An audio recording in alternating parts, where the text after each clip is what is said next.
All right. Y'all, we are here. We are at the Network for Change Conference.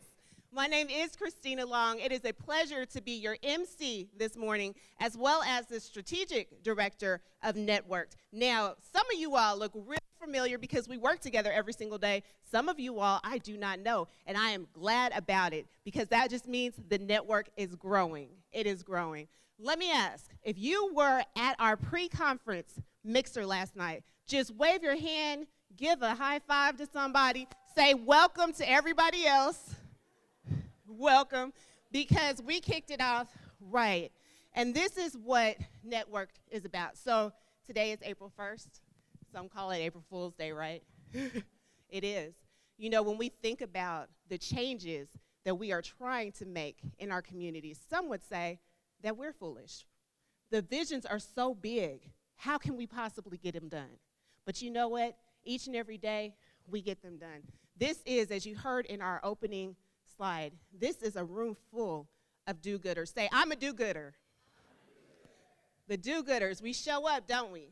Sometimes well-resourced, sometimes with no resources, just a lot of heart, a lot of grit, a lot of passion, and that's what today is about. So, yes, we have an incredible lineup of presenters, but honestly, that's just one part of the experience.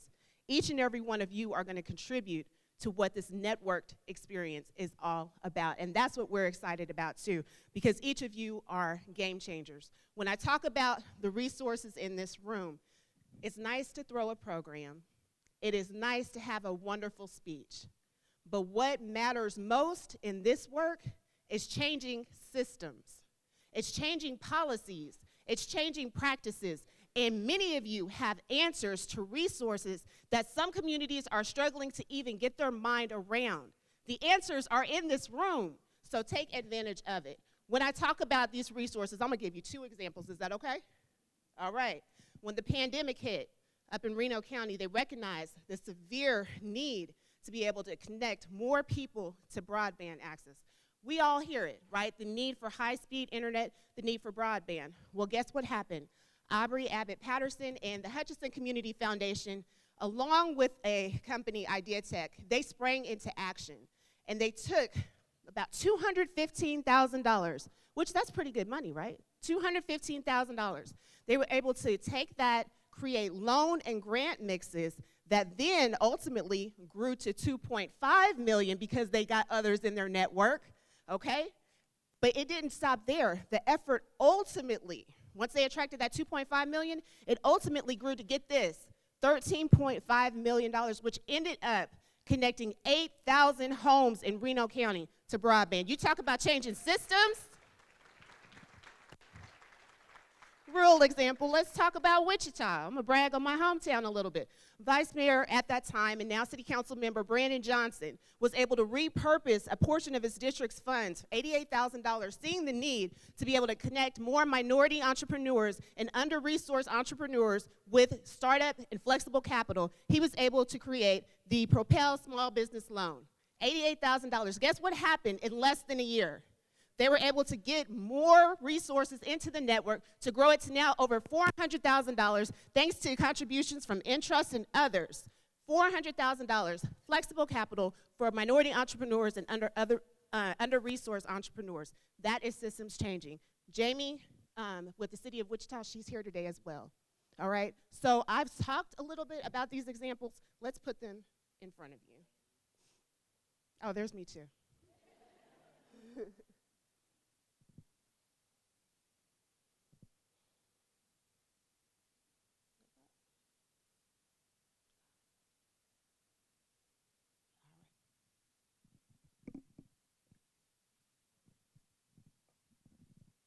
Big up to our tech team, making sure we can get the audio so we can hear.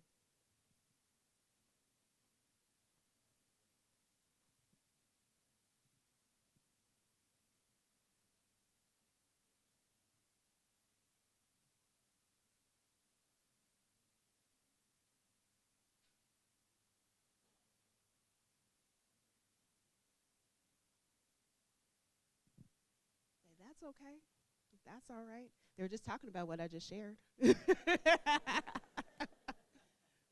Missed a few cameos from me. There goes Aubrey right there. And I'll just voice it over too. Aubrey's talking about really looking at community foundations instead of just doing grant funds, because when you do grants, that's one distribution, it goes away. When you're able to mix grants with also loan funds that return, those resources return back into the funding pool to be able to reallocate again. We know our stuff here. Forget the sound, we got it. So then with Propel, I'm serious. I'm not playing with y'all today. I'm ready. It's been a long time coming. It's been a long time coming, and it's necessary. And you know when you do good work, there's always going to be attacks, and that's okay. We got it. So with Propel, there's a young lady named Hannah. Hannah Thompson had a selfie photography studio. She outgrew her space, and she was looking to move into a different space. She went to several financial institutions that really told her no before she felt like she even was able to present properly what she was trying to do. She was able to connect with my nonprofit, NetWorked Kansas, and the city of Wichita to be able to go through Propel. And when I tell you about Propel as well, it is not for people who can automatically walk into a financial institution to get funding. It is for those who have credit challenges, who need just a little bit more support to be able to build back better. I take pictures of people for their she was able to birthdays get or families. So one thing that I really like to use is Photoshop. I like to Photoshop people in different places. So for instance, I did a girl and she was on the beach, but we were here. Just really exciting and really creative photo shoots is really what I love to do. And that's why I started it, just so I can express my creative juices as well as have everybody else do theirs as well. And I was doing it outside of my apartment, you know, and when I got the opportunity, I got to move up into a bigger space, but still that was too small. So when I learned about the Propel loan, I knew that that would like really push me to get me to where I needed to be. I knew that I wanted studio space as well as extra space for people to come in and have their fun and have their time, you know, and that's what the Selfie Museum is for. So they really just started up my career, my business. I used the Propel funds for my building, my space. We moved into a vacant building, nothing, no walls, floor was uneven. We came in, we threw walls up, we got paid, we fixed the floors, added stages. We got to do a whole lot with what Propel gave us, and we got to make a lot happen in a short amount of time. When I first started, that was my biggest thing, was to find somebody who can invest into me, find somebody who can get me a loan. I went through 2 banks. It kind of felt like I wasn't even given the opportunity to even pitch my idea, but Propel, as soon as I said, hey, this is what I want to do, okay, they gave me the opportunity to do something, you know, and I'm very grateful. From my experience, Propel has been a wonderful program. From the people, it's been very personable. I'm able to reach out at any time and ask any type of questions. They know me by first name, I know them by first name. They've been down here. It's very comforting in a way. They believe in you, and when it all comes down to it, they're really investing in you, and it's really nice. It feels really good. It does feel really good to be able to make changes like that. So again, you're going to hear about these resources and many others through the Network for Change conference. I want to pay special thanks to our sponsors who help to make this experience happen. NetWorked Kansas, of course. We've got the Kansas Health Foundation, Blue Cross and Blue Shield of Kansas, Maritrust, IFF, Foreman Law, and the Kansas Department of Commerce. Thank you all so much for your support in this. So as you can see, this is not business as usual. We are here to definitely network and make changes, and we're going to go ahead with that and hop right into our Change Maker chat. I'm going to bring up Steve Radley and Erik Pedersen from NetWorked Kansas. Please help me welcome them.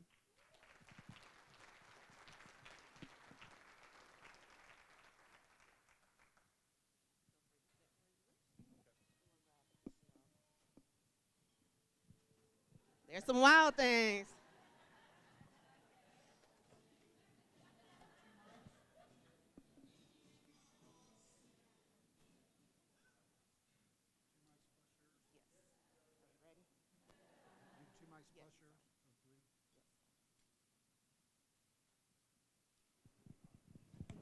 Thank you.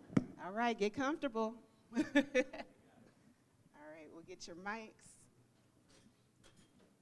Let's give another hand for our leaders. Appreciate it. Go ahead and test and say hello. Hello. All right. That's all. Welcome, good morning, high energy. All right, so this is, as I mentioned, this is our Changemaker Chats. Now, all day you will not have people speaking with you, but again, setting the atmosphere or speaking to you. Setting the atmosphere is quite important. So you have notebooks, definitely prepare to take some notes. If you want to tag anyone on Facebook, make sure to use our hashtag KSEship as well. All right, how you all feeling this morning? Good, good. Feeling Really good? good. Yep. All right. Get my notes so I stay on script. All right, so we're here today because Network Kansas has such big vision, 500 plus partners, statewide, resources, connections. It's bold what you all have been doing. So what is the key ingredient? You're in a room full of do-gooders, a room full of change makers as well. What is the key ingredient for being so effective as a change maker, Erik? Christina, not to play to the crowd, but I'm not above doing that. But honestly, I think the key ingredient is the people that are here, and here's what I mean by that. In order to have a vision, you have to think what if and unencumbered and outside the box and all those things, and maybe there's some, market demand or problems or hurdles you want to solve that go with that. But all ideas, all visions have to be vetted. And, we operate an awful lot with inner circle people in our e-community network and our partner network, where when you come up with an idea, there's a trusted group of people we can go to and say, hey, here's what we're thinking, what do you think? And these are the people in this room, a lot of them, and they're not yes men or yes women. They'll honestly push back and say, good idea, bad idea, or tweak it. The end result to that that's nice is you've got a dozen or 15 people that kind of have a vested interest in that idea when you're ready to roll it out. But then you have to execute. At the end of the day, you have to execute. And with statewide partners, with 66 e-communities, with all the key people that are here and a lot of others, there's natural ways to deploy our resources through the network. And we've said it 1,000 times. Steve said it just the other day. He's exactly right. I think probably the strength of Network Kansas is that we push all decision-making to the lowest level. And I don't mean lowest as in bad. I mean lowest as in on the ground in the community. So I think the key ingredient is the relationships you have that will vet and execute your ideas. That's good. That's good stuff already. So how many of you all, by a show of hands, would say that you have big vision? I mean, super big vision, okay? Look at that. How many, conversely, are about the details? Just very granular, yes, about the details. On either side, our big vision speakers have people said, oh, you're too foolish, that's too big. Way too big, pull it back, yeah? It's okay to talk back. It's okay to talk back to me. All right, and what about for those who are just, minute, granular? It's like, come on, y'all. Think bigger. I've heard that. Think bigger. So, Steve, let me ask you, when you look at the ability to impact change, oftentimes it comes in the forms of either a program or initiative like we mentioned before, but how do you all find yourselves working at those deeper levels, at the systemic level where you're impacting not just programs, but policies and systems? And what is the benefit of working at that level? Well, Erik and I feel like we answer the question the exact same way every time, but it really is true, and we've learned it over the past 17 years we've been doing this. It is those networks and relationships and personal relationships with people. And what we always talk about is if you have personal relationships, like if I have a personal relationship with Jackson from Hutchinson, if we screw up, which we will, we get the benefit of the doubt and we can move forward. And until we develop relationships, we can't do that. And so when I look out in this room, there's a lot more. What I'm excited about, and the big experiment and challenge with this is that we invited all of you to trust cross-sector health, entrepreneurship, civic engagement, to come into a room where you don't know a lot of the people. And I was talking to people last night, and they were so excited because it wasn't just everyone they knew. And we have to get there to solve these big issues. We're not going to get, and we're not going to sit down and have coffee one time and solve those. We have to have coffee for lots of times and talk about it lots of ways before we're going to solve them. That's right. And over cups of coffee, you all have really developed a lot of, again, systems changing resources. What resources are you most proud of? We know the portfolio. The portfolio speaks. But what resources are you most proud of and why, Erik? You know, I was thinking about that question, Christina. And first, I thought it might be wrong if I just said, you know, I'm the most proud of Scott, Greg, and Marquita, and the rest of you are just, you know, you're all right. So I decided not to go there. But to your point, that's a great question. We were just having a meeting the other day, and we were talking about how many different lanes, for lack of a better word, we work in or we've been asked to learn about, from rural to urban core to minority and women-led businesses to innovation-led to community foundations to youth. I mean, it's very, very wide and broad. And in each of those lanes, there's a lot of partners that are really, really good. And whether it's SBDC, Commerce, Chambers, ED, other entrepreneurship support organizations, universities, community colleges that are really, really good in those lanes. And so I think probably the pride that we might have would be kind of exactly what Steve said. Collectively coming together. I was having a conversation with somebody last night, I forget who it was, where we talked about we used to be in our own silo, and now we're in then we went to a bigger silo, and now this is kind of taking us to an even bigger silo. And so I think that's my pride, is that inclusiveness and elevation of all the resources that work with entrepreneurs. That's amazing. So Steve, talk about it. You've assembled a partner network of more than 500 organizations. And when we use partner, it's not just logos on slides, right? These are partners who live and work and do the work with us in Network Kansas. Why does networking matter, and how do you approach it for impact's sake? Well, it's the only thing that will work, for one. Unless we build networks and cross-sector networks, you know, it won't work. And I can tell you, we've been working with the Kansas Health Foundation, and Jeff Usher was talking about this. He said, you know, everything we're talking about today relates to the Kansas Health Foundation mission of health. And we can't, there are 580 million, you know, I can look around the crowd, 580 million here, 600 million here, 2 billion here, organizations with assets. It's still not enough. We have to execute together, because we don't have infinite resources. We have finite resources. So unless we're working together, it won't work.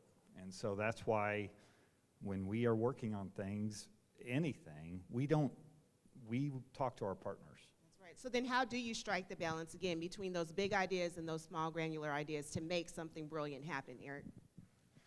I don't know that we've struck the right balance, but I think we're okay with that. Because what's really interesting as I think through things is how many ideas and visions actually have come to us from the people in the room. And the examples are widespread. I'm just going to use a little couple of small ones, but just from the E-Community Board Certified Program world. I mean, youth is really big to us. It started because someone in Northwest Kansas said, you need to come see what we're doing. Ice House, we believe in that entrepreneurial mindset very much. Started because Jill Nichols in Rice County called and said, you need to come see what we're doing. I think you'll like it. So many of the things, Steve made reference yesterday to Patty Clark mentioning the community foundations to him some number of years ago. So I don't know that we've struck a right balance, but I think because we have been able to collectively execute, a lot of people that are in the room come to us with visions and ideas, and we take them from there. I want to jump on that. I know we have 2 questions, but so an example of that I love to give is Makerspace, Independence, Kansas. So, and Erik will have to fill in, but so Jim wanted to train others on Makerspace. So we and this is why at NetWorked, if we find something somewhere, we know the people everywhere else. And so then Erik talks, and we start sending economic development directors to Independence, Kansas for training. And now how many Makerspaces have propped up out of that? There's probably 10 or so that are in the process of trying to get started. They're great examples. I mean, growing rural business, we just finished doing that in Great Bend. It's a fantastic program put on by Wichita State that all started because the economic development director in Kiowa County pulled me aside and said, I've got $30,000 of leftover USDA tornado relief money. I want to create a mini hands-on rural retail MBA. And by the way, I've already drawn it out. Here it is. Go make it happen. And so the examples of things that we come up with as NetWorked Kansas pale in comparison to the things that our partners in the network brings to us. That's right. So downstairs in the lower gallery, when you all walk through to get to the stairs or the elevator to come up here, that's our resource walk. So if you have resources, pamphlets, and things like that that you want to place on there and also pick up from those, make sure to do so because it's full of resources that are being name dropped today, okay? And so with that, as we wind down from our Changemaker chat, what is the opportunity, Steve, that you see for Kansas to come together to collaborate and implement bold changes for our state? And also on the flip side, what do you fear if we don't? Well, we have to do it that way. And I'm old enough now that I'm not really concerned about ticking anyone off about it, But for us to solve these issues, I mean, from everyone here can name them, right? Daycare, housing, building entrepreneurship, access to health care. Those things, we talk to other states too. We have projects going on in other states, and these issues are across the country. The only way we can fix them is start down the road to fixing them is by working together, marshaling our resources together, and collaborating to execute. You heard it, working together, putting our resources together, and collaborating to make it happen. Let's thank our change makers for this chat, and let's get ready to push on.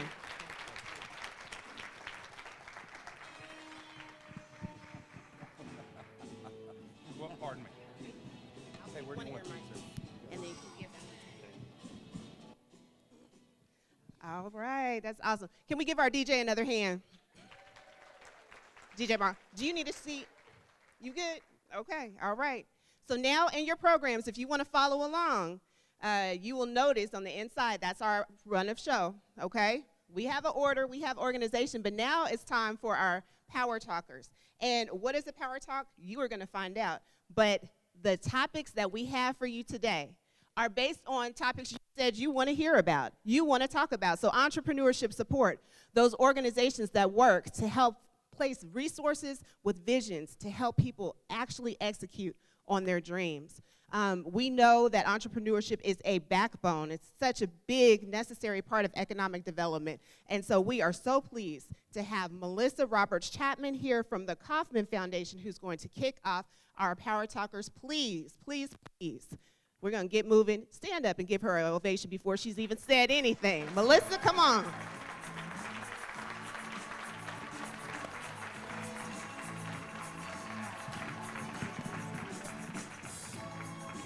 Hey. You know, I gotta love this walk-up music. This is wonderful.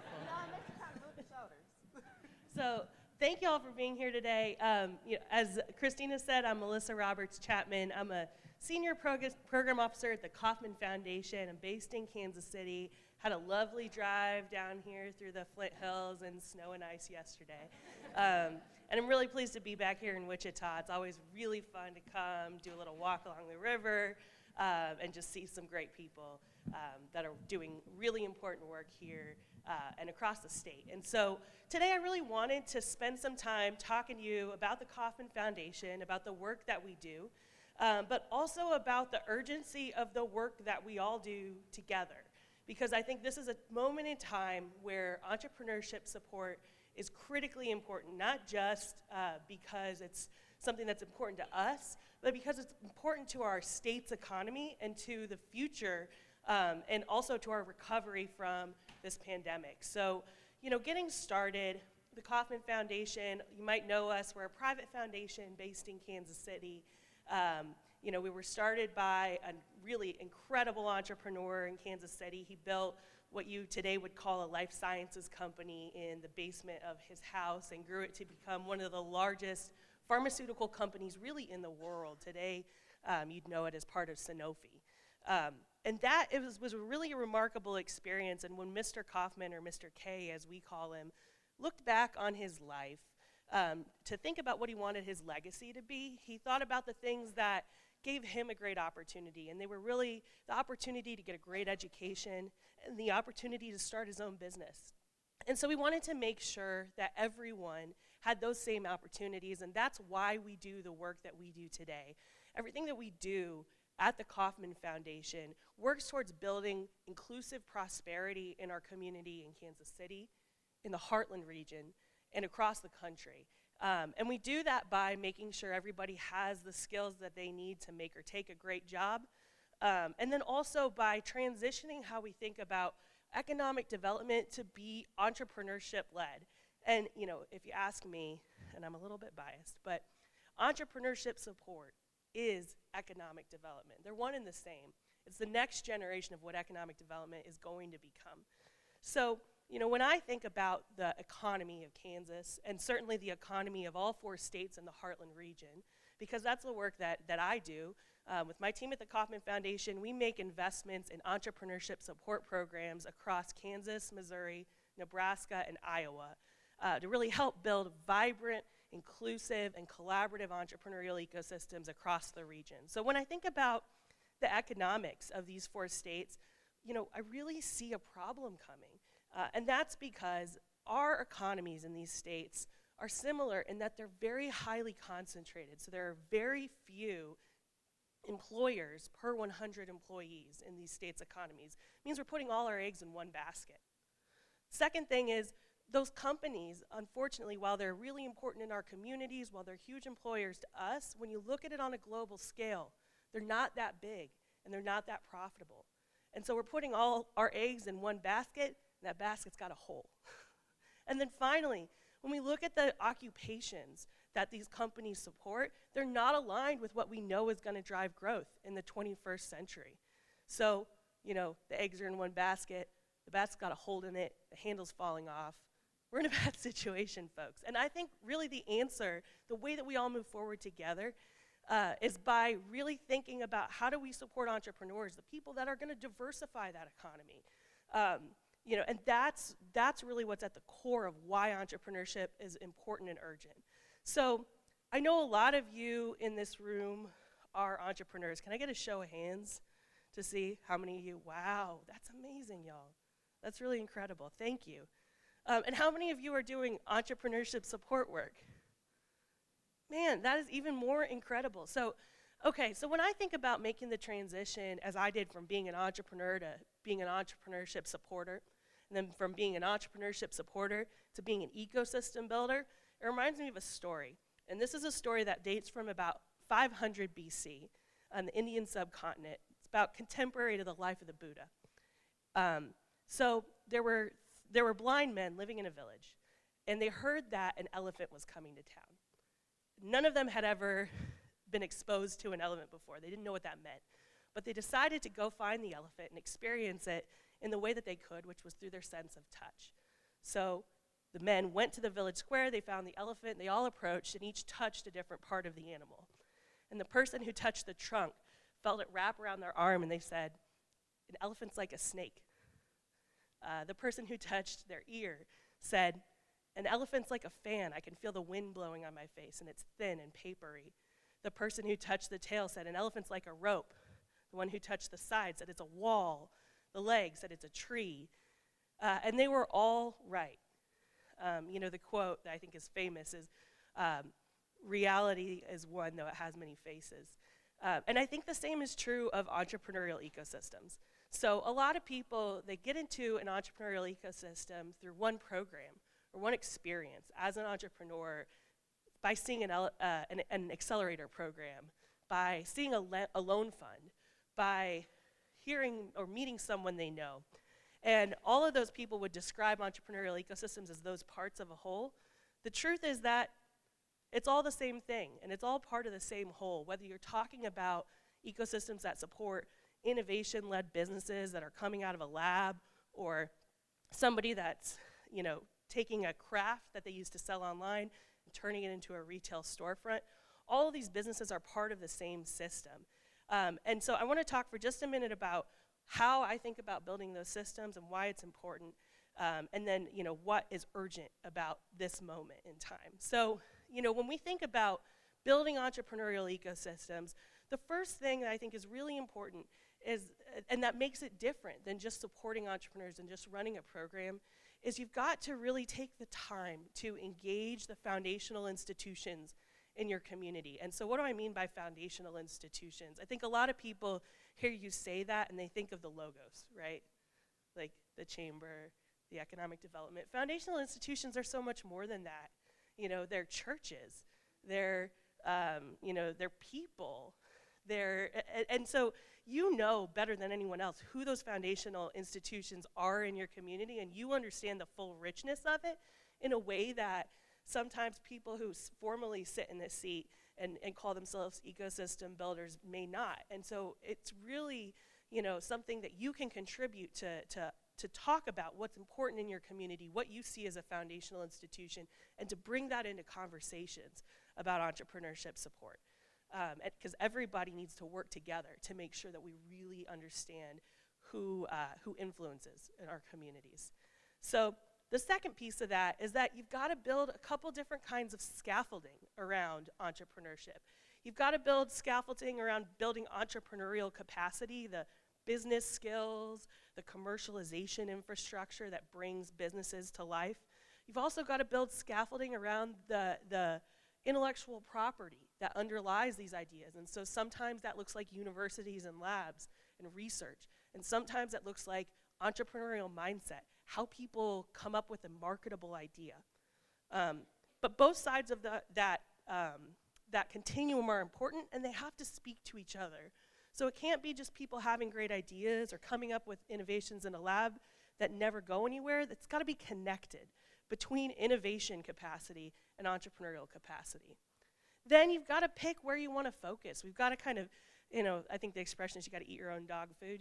When we talk to entrepreneurs, we tell them you've got to distinguish yourself from the competition. You've got to be special. Something's got to set you apart for people to pay attention.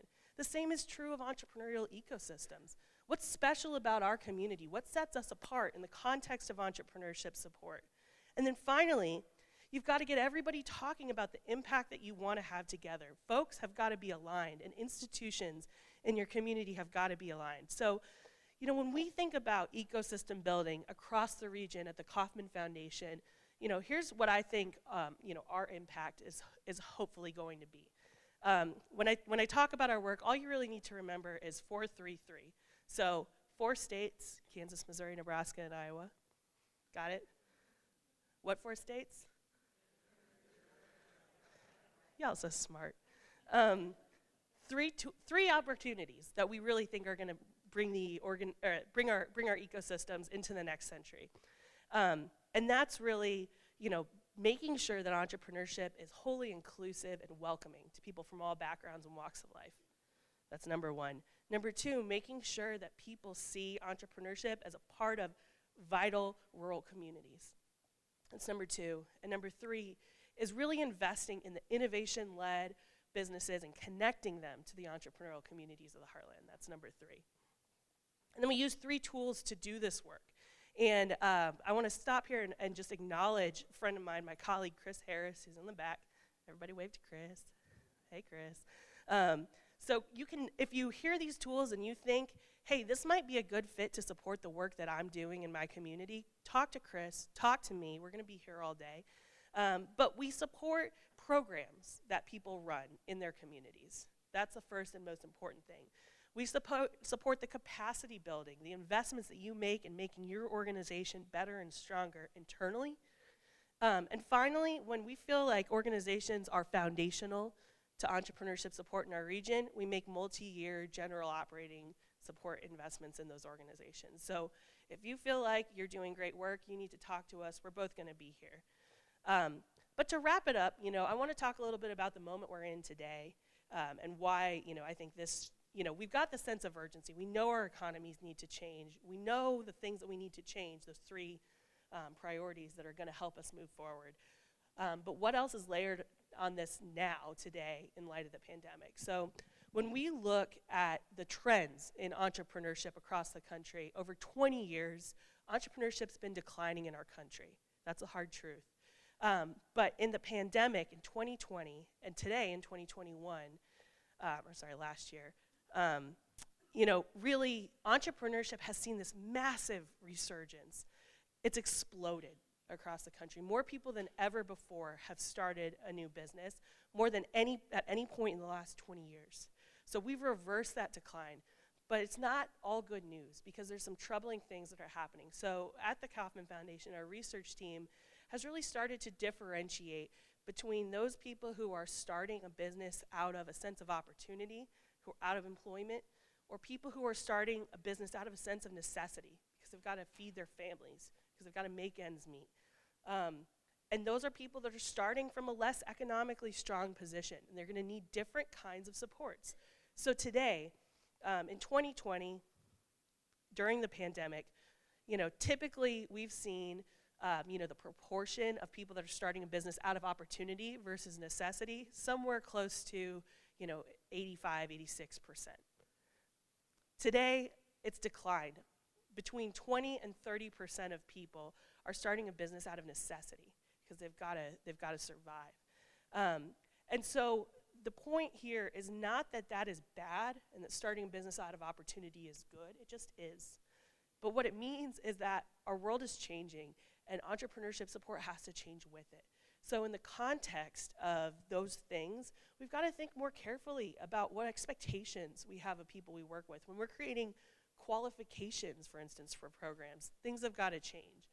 They've got to come to realize, that reality and take that into consideration with all of the systemic issues that compound it. So I'm really looking forward to having a lot of conversations about these issues with you today. There's no time that this work is more important, and thank you so much for all the work you're doing in your communities.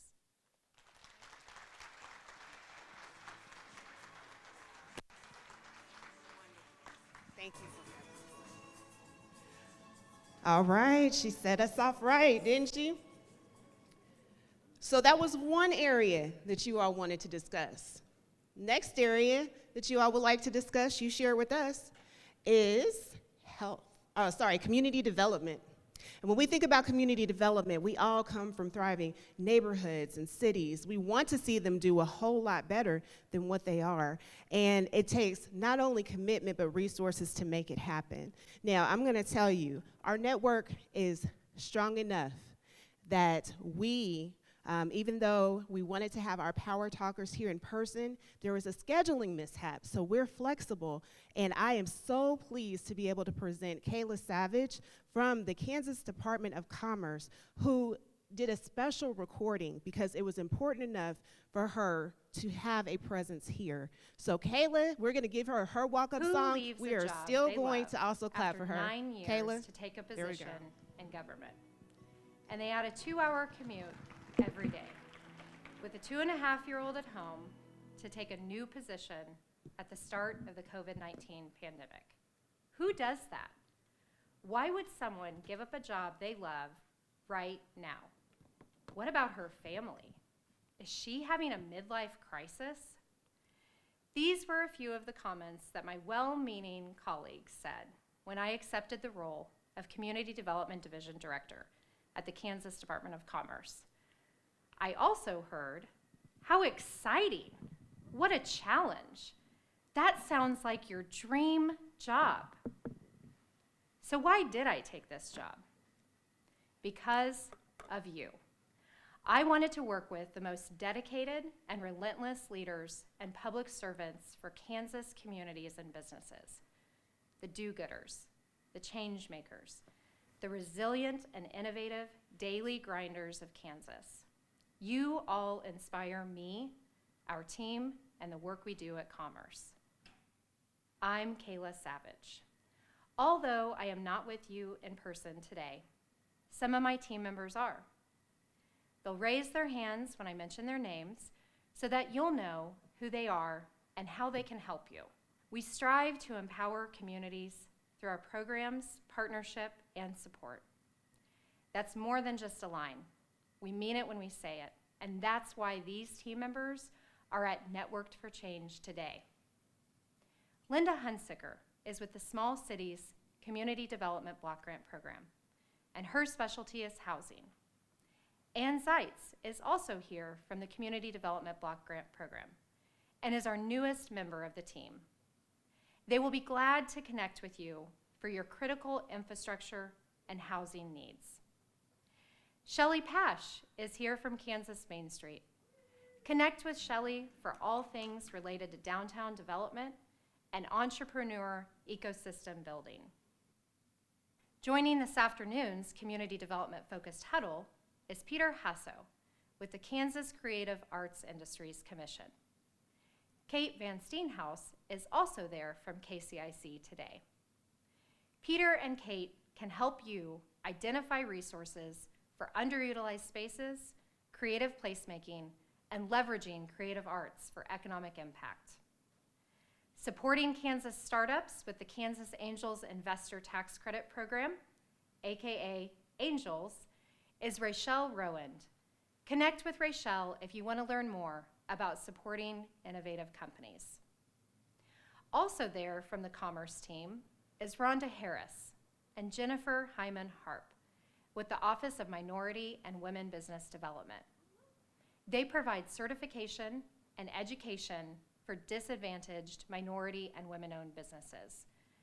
Connect with the Community Development Division team and Commerce programs today for your needs. Effective and impactful community development has many moving parts. When our Commerce team knowledge and programs are leveraged with local knowledge and partners like private foundations and e-communities, we get more done. In Kansas, we are fortunate to have leaders that recognize the value of community development and economic development. We make an investment in our people and our communities. I know it's easier for me to talk about it than doing it because it's hard. Local challenges. We're amid the great reshuffling and facing drastic market changes. We are resilient though. We can withstand and recover quickly from difficulty. It's in our state motto. Kansas has shattered capital investment records. Communities are investing in their future and each other. And for the first time in Commerce history, we have forged a relationship with a private philanthropic partner to save underutilized downtown buildings and turn them into economic drivers for communities. Who would have thought that this would be possible during a global pandemic? We could have done everything the same way we had done previously. However, the circumstances have motivated us to think differently, act differently, and respond differently. And innovation has been core to these successes. Change requires innovation, whether it's a new idea or a new way of getting it done. Sometimes the most innovative idea is not completely new. It might be the idea that was previously thought, but never took off because it didn't get the light, the energy, the nourishment it needed at the time. Think about it. How many ideas have been squashed by, we've already tried that and it didn't work? We are truly at a pivotal time in our history of the state to be surrounded with resources and support like never before. Anything is possible. Connect with the resources available to you from the Commerce team and others, and remember that you are resilient and innovative. Today, challenge yourself and those around you to question old ideas with new or existing approaches, resources, and most importantly, people. The people there with you today who have made the commitment to being networked for change. Let's give her a hand. It means something when people, again, are willing to go out of their way to make that happen. So we're appreciative of Kayla. And we're going to go now to our live Power Talkers, this time about health. And so joining us, help me welcome Miguel Johns of Moment and Mary Beth Jarvis from NXTUS.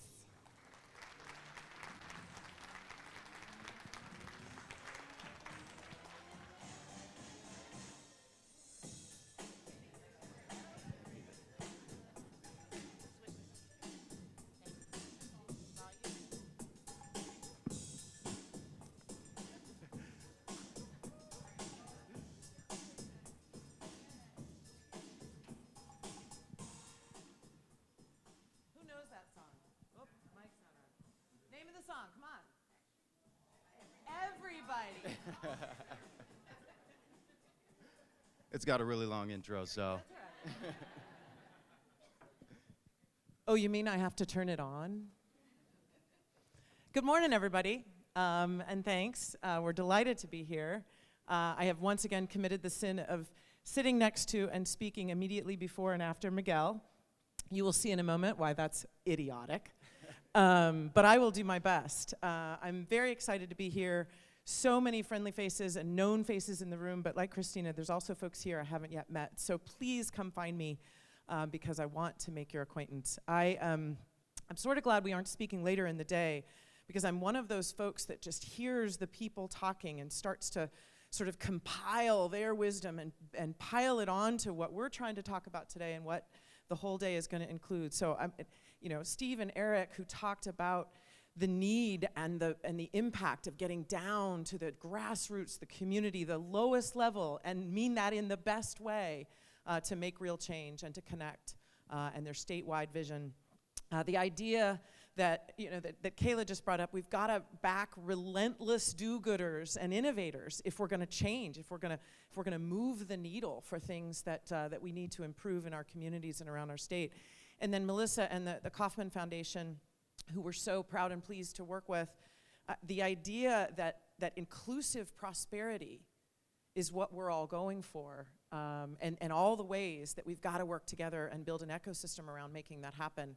So I'm with NXTUS. We're a nonprofit entrepreneurship support organization. We're based in Wichita, but focused statewide and even beyond that with the programs that we run. We do a lot of things. You can find a page about that in about 2/3 of the way through your book, so get through the whole book. But we're really going to talk this morning about one of our programs that is keenly focused on improving the community health and vibrancy of this state. And Miguel, whose brilliant solution is an incredible example of how we're trying to do that, how we're trying to support relentless innovators and do-gooders that are trying to do that. So I'll tell you just a little bit about the program. We'll let Miguel talk, and then I'll finish it up with a couple of thoughts about partnerships and collaboration, because it's just hugely important to what we do. So Next Stage is one of the programs that NXTUS runs to get a vision in your head. We are trying to help entrepreneurs with our Next Stage programs. They're off the ground. They've sweat and they've bled and they've launched, but they need that next rocket boost, that next stage of fuel to propel them to greater scale, to growth, and to spreading around to help increase their impact in our communities and in their businesses. And so we invented Next Stage, and this focus by Next Stage on community health and vibrancy. Well, that idea really was born about 2.5 years ago. In fact, Marcy Penner knows this. We went out to Inman, we got out of Wichita and into the heart of Kansas, and Marcy and the Kansas Sampler Foundation had gathered some statewide thought leaders and innovators including the folks from NetWorked Kansas, but others.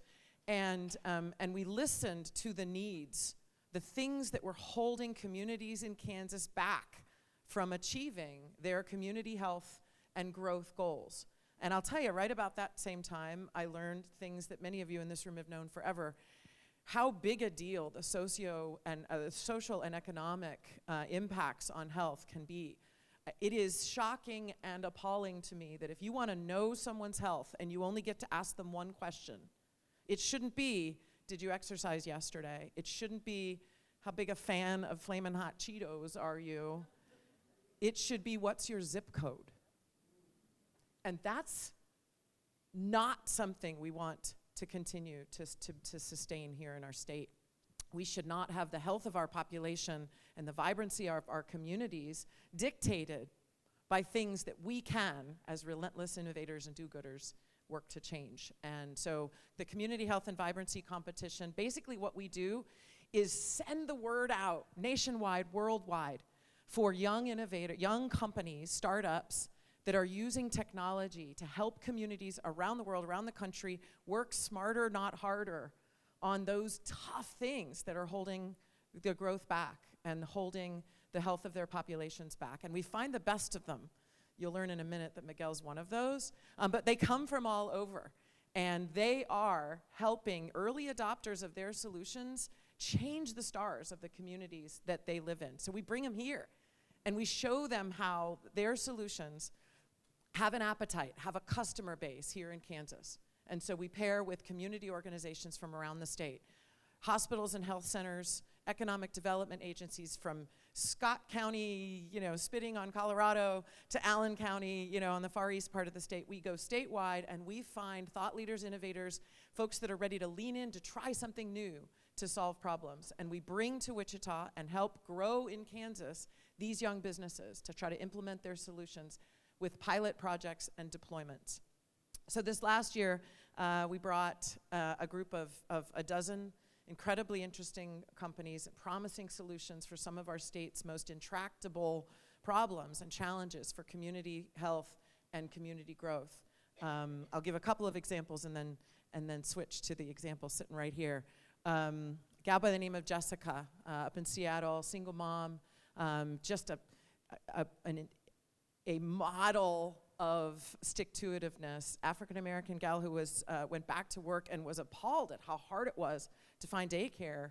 And so she put her corporate experience and her tech mind to the task of creating basically the back office and the connectivity and an onboarding tool so that communities, urban, rural, you name it, that are struggling with childcare capacity could welcome new providers and create a market to increase the capacity. Like you think, boy, we don't have enough daycare. Since when is that a tech problem? But solutions to help us get more out of the resources we have and enable entrepreneurs, including that mom who's willing to take in, another kid. They don't want to be playing billing software lady. They want to take care of kids. And so we brought Jessica in, and she's beginning to work with communities around Kansas. Mackenzie grew up in California, lost a sister to an eating disorder, and was appalled at the holes in our mental health system and the accessibility, the specialization that's needed to try to treat the person with the right resources. So she created a market maker and a network maker for mental health services, and she's working statewide now with Blue Cross and Blue Shield of Kansas and other communities to try to improve in rural and urban communities alike access to specialized and appropriate mental health care to help people improve their journey and improve their lives.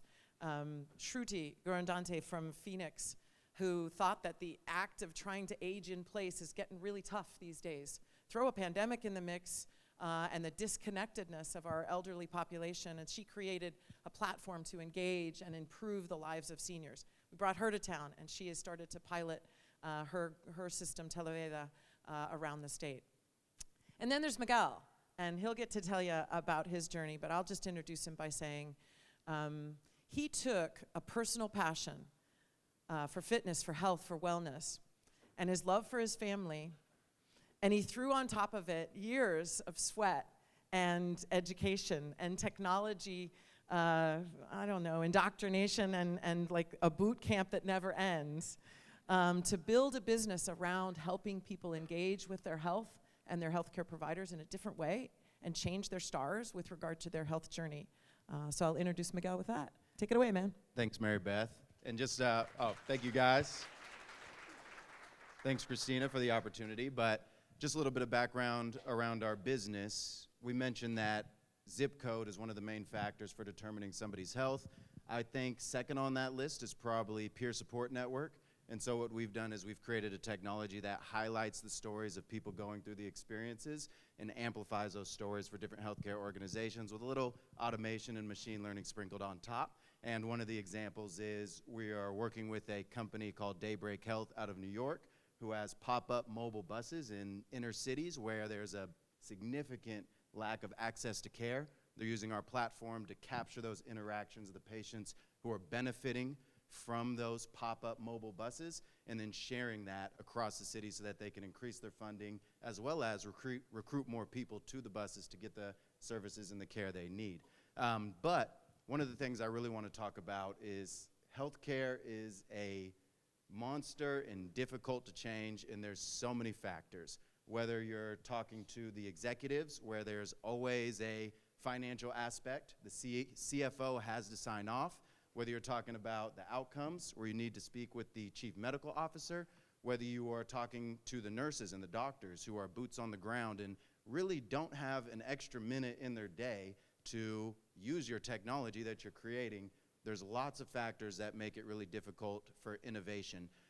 Not to mention, the ideas that we bring to the table may not be solving any problems. And so when it comes to NXTUS and the pilot competition that they were able to put on, we benefited greatly because early in my entrepreneurial career, I always thought that innovation was based on great ideas and passion and wanting to change the world, which are all fun things to think about and take on. But in reality, we need less cheerleading of passionate ideas and more detailed information around what's actually happening. Really, we need time. And the pilot competition gave us time with these decision makers, with the people who have boots on the ground. We were able to get a pilot with Hunter Health. Through that pilot, I was able to sit down with their director of marketing, VP of population health, their social media manager. Now they've got a new storytelling person on board who's just capturing those stories throughout the clinic. But through these conversations, we were able to create an understanding. The understanding was, I don't need you to tell me how cool it is that I'm doing a startup. It is, I need you to tell me what you've been doing in the past, what worked, what didn't, what's wrong with my idea, where it could possibly fit, who we need to talk to. It's the details. And in the entrepreneurial world, that's known as the mom test, because your mom will never tell you how bad your idea is. She'll just say, good job, honey, keep going. I know you can do it. And in the entrepreneurial space, there's actually, unfortunately, a lot of that.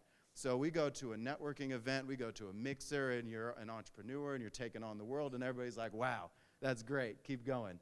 The reality is we need more people to be like, here's why that won't work, and here's what we've done, and here's who you really need to talk to, and here's who we need to sign off on that. And through the pilot competition, I was able to do that with Hunter Health and get into the details and find out that, well, actually going into it, I knew this already, but I didn't really have a product in mind. I knew I wanted to build something new. We had built and released a couple apps in the past, but we wanted to create something new, and it took everybody's collaboration to do that. Luckily, a year later, we were able to roll out our new technology, and we're onboarding our customers now. Thanks to the pilot competition, thanks to organizations like NXTUS buying the entrepreneurs' time with the people who can really come up with the great product ideas. Collaboration, everybody. That's what we need. Thanks, guys.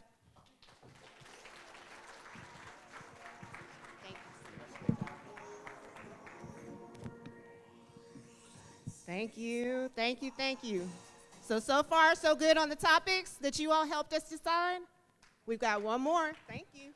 One more. It's my pleasure to bring up Michelle de la Isla, who is going to come and share with us about civic engagement. Michelle?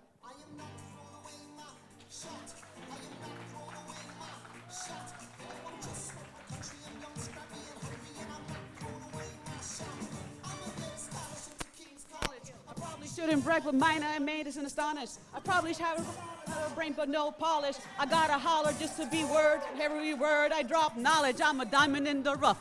a shiny piece of gold, trying to reach my goal. My power is speech unimpeachable. Only not 19 anymore. I'm not 19 anymore, guys. But I'm 46 and I'm living it up. Yes. Yes, baby, yes. So good morning. Y'all need some coffee? I said good morning. All right, I want you all to just turn to somebody that's next to you. Please. No, this is audience participation time. Turn to somebody and tell them, I am not throwing away my shot. Okay, so now I want you to go even deeper. And I want you to take for a second and tell somebody next to you, what is it that you came here to get? Y'all do that.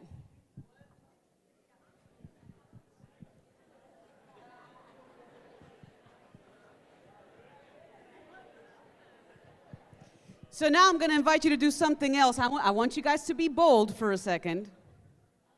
I want you to raise your hand if you're sitting next to somebody that you know. I want you to take a second to get up and move and sit next to somebody that you don't while we're doing this, please. You have a minute, please.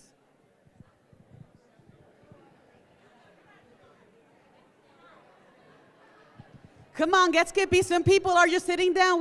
I don't have much time with you guys.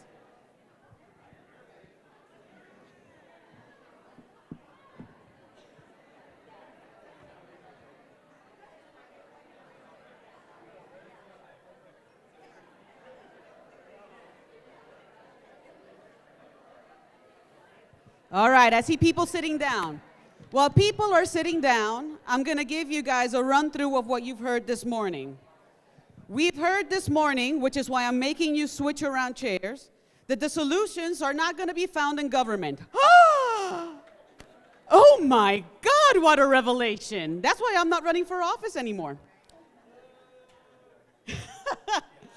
We also heard that we need to work together to solve the problems that are affecting our communities. And I really want you guys to just think on that one for a second.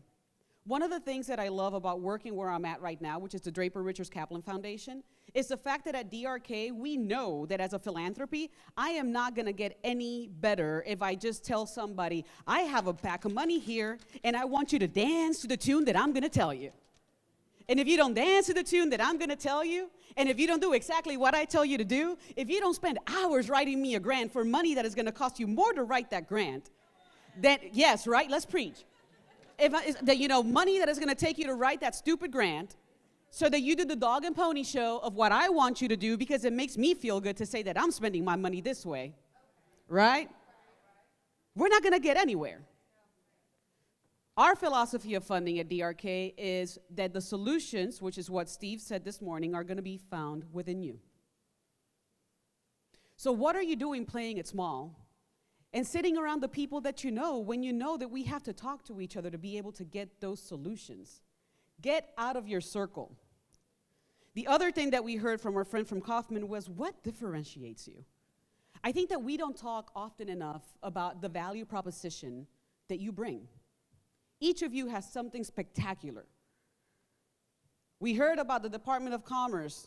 If you're planning on doing something with housing, you got support. Kansas Main Street, there to help if you're with your community. You want to build a business downtown, make it happen. You know, that whole thing that she said, I started laughing, I tweeted that. She was saying, if somebody tells you, oh, it's already been done, tell them to frack off. There's angel investors. If you don't know what angels are, find out. And then you have NXTUS, which is helping grow entrepreneurs. By the way, Mary Beth, you and I need to meet because I want to fund some of the people that you were talking about. One of my biggest challenges is childcare. So I was asked to talk about civic engagement, and I think that there was a little bit of a slant in there that they wanted me to talk about how I ended up running for Congress at some point in time. But I think that in order for us to talk about systems and how broken they are, and how we need to upset the setup, and that's what all of us are here to do, right? We need to figure out not just what value proposition we have as a business, but the most important thing that we have to define before we do any of that is define what value proposition I have as a person. Okay? Because you don't get to run for office because there's a whole bunch of people that automatically were there to support you and were there to throw checks at you, like making it rain. Woo! Right? It don't happen that way. It does not happen. And one of the things that just breaks my heart is the fact that people forget that true powers in your communities are sitting in volunteer boards that get paid nothing. And if you want to be a do-gooder at the political level, in my eyes, and I think that in any of the eyes of the people in this room, you are nothing if you did not invest in your community first as a volunteer. Because if you're there for the power, you should not be there. You should be there for the service. And where do you learn that? You learn that through civic engagement, which is sitting on boards. And I see a lot of beautiful brown faces in this room. And just for a second, I'm going to talk to y'all, okay? I am part black, Latina, Italian, and part white. So nobody could get pissed at me today for saying anything that I'm going to say, right? The problem that we have as people of color, and especially the women, is that whereas many of our beautiful, wonderful white counterparts, and most importantly, most of our wonderful, significant, amazing men in the room, walk into a room saying, okay, I don't know I'm gonna make this happen, but you know what, I'm just gonna walk in, I'm gonna fake it till I make it, and I'm gonna figure it out, and I'm gonna win. Most of the guys are wired in such a way that they just like have that confidence, and there's nothing wrong with that. The challenge is, though, when women are told, have you considered sitting on this board? Have you considered chairing this committee? Have you considered doing this? What's the first thing that we say? Because you all know that we say it. I don't know if I could do that. I don't know if I could make that happen. I don't have the skill set. I haven't studied that. And you know what? We got to stop. We've got to stop. The only reason I became the mayor of the city of Topeka was because I started getting involved with a volunteer group called the Capital District Project that was doing downtown redevelopment. And they hooked me in because they were like, oh, you know, you have this girls program and you do a lot of mentorship with kids, and we want to talk to people that are doing like kid experiences so that we get kids involved in downtown redevelopment. So for me, that was a cool value proposition, but I tell you what, I started showing up at those meetings, and it was the grace of God that kept me sitting in that chair month after month, because I remember just sitting there and thinking in my head, just smile. What the hell is urban development? You're telling me that the infrastructure of the broadband is underground? Holy shoot! Oh my God, what is walkability? What? Oh God, why am I here? It was so bad that you know what I started doing to bring value to the team? I started making breakfast. You guys think I'm joking. You could ask anybody that was sitting on that room that I would just show up in the morning and I was just like, I made a quiche. And here's some orange juice, and I made you some coffee. You want me to give you some coffee? And I think that even though I laugh about it today, what I think about it is the value that I felt like I had to bring to that team was service. And there is absolutely nothing wrong coming in with a heart of service, because that's what community engagement is all about. It's figuring out where your talent is at and coming into it with a mindset of growth. It's coming into a room that you feel very uncomfortable and acknowledge and harness that courage and be okay being the only person of color in the room or the only woman in the room. And smile even though there may be some egregious comments that are being made, and then go home and wash off the microaggressions. But then remember that people sometimes say things that they don't understand that are hurtful. And instead of dividing people, figuring out how do we come and build a relationship of trust so that then you can approach somebody with kindness and tell them, hey, maybe this point of view that you expressed, maybe you don't know how it made me feel. And you start building community. The solutions that you're going to find for communities are not going to come when the Black community rallies together, the Hispanic community rallies together, and Lord knows it hasn't worked when the white community rallied together, right? It's going to happen when the white, brown, Black, trans, LGBTQ, you name it, atheist, Christian community, all come together and treat each other as humans and understand that when one of us is hurting, we all hurt. Okay? So what is your value? And what is holding you back from serving on boards?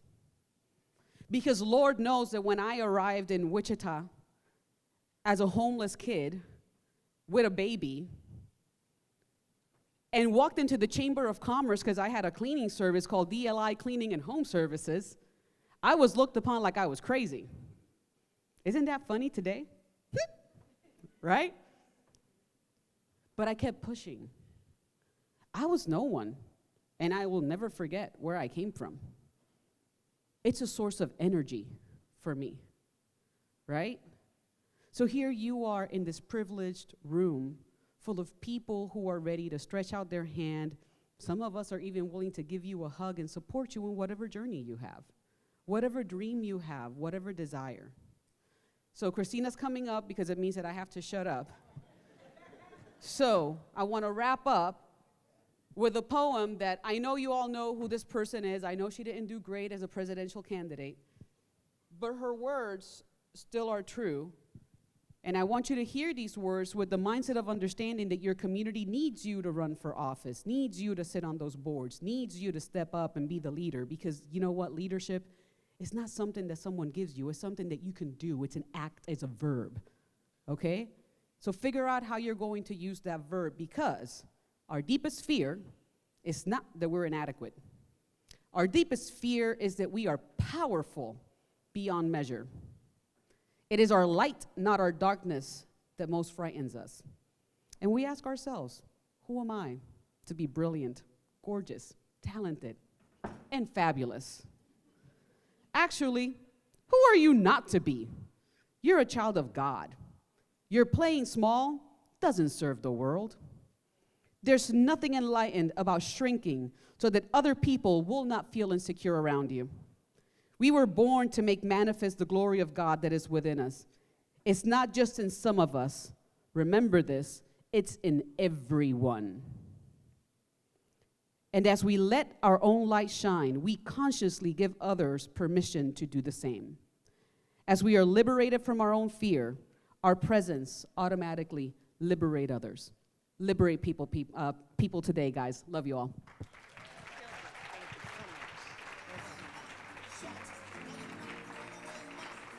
That's a shot.